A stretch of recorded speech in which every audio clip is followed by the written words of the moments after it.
गौरव मिश्रा जी हैं, भारतीय जनता पार्टी के प्रवक्ता हैं। गौरव मिश्रा जी, चर्चा की शुरुआत आपसे ही करते हैं। कलयुग में नए त्रेता युग की आज से हम कह सकते हैं कि शुरुआत हो चुकी है।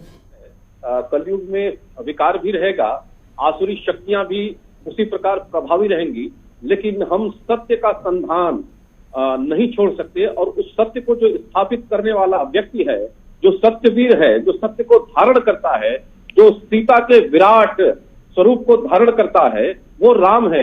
और उस रामलला को इसी कलयुग में 500 वर्ष का वनवास झेलना पड़ा। वो इस कलिकाल के ही कारण संभव हो सका, लेकिन एक महामानव इसी धरती पर अवतरित होता है प्रधानमंत्री नरेंद्र मोदी के रूप में, और इस महाअनुष्ठान को संपन्न कराता है। और भारत में एक बार पुनः भगवान राम के उस चेतना का प्रवाह स्पष्ट हम महसूस करते हैं, जो कन्याकुमारी से कैलाश तक, कच्छ से कामाख्या तक पूरे भारत को एक चेतन प्रवाह में जोड़ती है।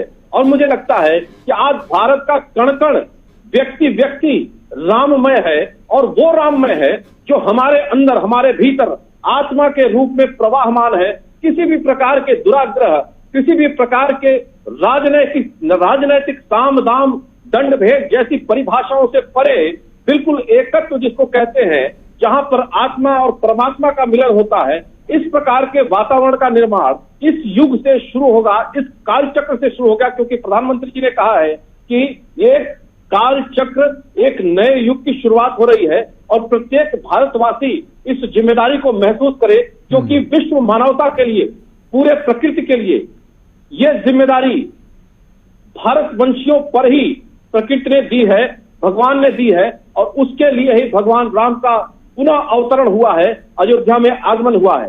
तो मुझे लगता है कि पूरे विश्व में हर प्रकार की समस्याओं का समाधान भारतीय संस्कृति के पास है, और भारतीय संस्कृति का प्रत्येक नागरिक एक राजदूत बनकर, एक एम्बेसडर बनकर पूरे विश्व में छाएगा, और यहां से सभी समस्याओं का समाधान निकलेगा।